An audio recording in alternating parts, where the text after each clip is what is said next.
J'ai une question. Si t'arrives et que je suis comme ça en train de prendre des photos, il se passe quoi? Ah, elle est pas si évidente que ça, cette question. Non, parce qu'à la base, moi, je te connais pas, hein. Donc, si je te vois prendre des photos dans ta voiture, bah, logiquement, je passe mon chemin et je continue à faire ce que j'ai envie de faire, quoi. Parce que j'ai pas envie de t'embêter, t'es en train de prendre des photos, t'es en maillot de bain, apparemment, tu te mets bien. Nickel, moi, je me barre. Maintenant, tu me demandes qu'est-ce qui se passerait. C'est-à-dire que toi, dans ta tête, tu te dis, bah, il va peut-être se passer un truc. Alors, on va partir du principe que je te connaisse. J'arrive comme ça, imaginons que je suis parti faire des courses, toi t'es en train de prendre des photos en maillot de bain dans la voiture, une situation tout à fait normale. Bon, j'imagine qu'on n'est pas à Lille, parce qu'en maillot de bain à Lille, tu vas avoir froid. Donc imaginons, je suis parti faire des courses, on revient de la plage, t'es en maillot de bain. Bon, déjà, faut pas que je m'énerve. Si c'est ma bagnole, ça va un peu m'énerver parce que t'as peut-être le cul mouillé, hein, parce que tu reviens de la plage, etc. Et t'es assis sans serviette sous le siège. Ça, hein, on peut s'engueuler pour ça. En plus, tu vois foutre du sable partout, c'est super chiant parce que ça rentre dans les sièges, et après il faut réussir à retirer le sable. Mais bon, imaginons, t'as besoin de pas avoir de serviette parce que tu veux faire des photos.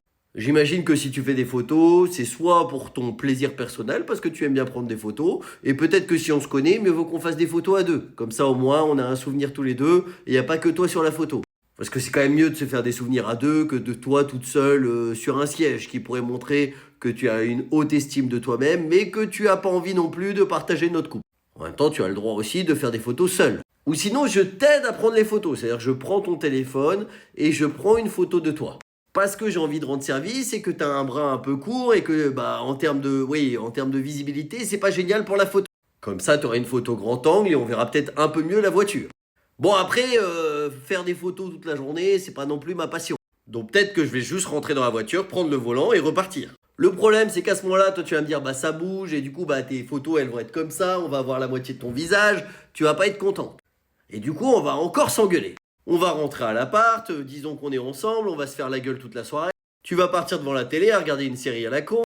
Moi, je vais être sur mon PC en train de jouer à un jeu vidéo, on va pas se parler de la soirée. Parce que toi, tu auras raté tes photos et tu seras vénère, et moi, je serai vénère que tu prennes des photos au lieu qu'on passe un moment ensemble. Au final, ça va être une soirée de merde à cause d'une pauvre photo, quoi. C'est triste, cette histoire, un peu.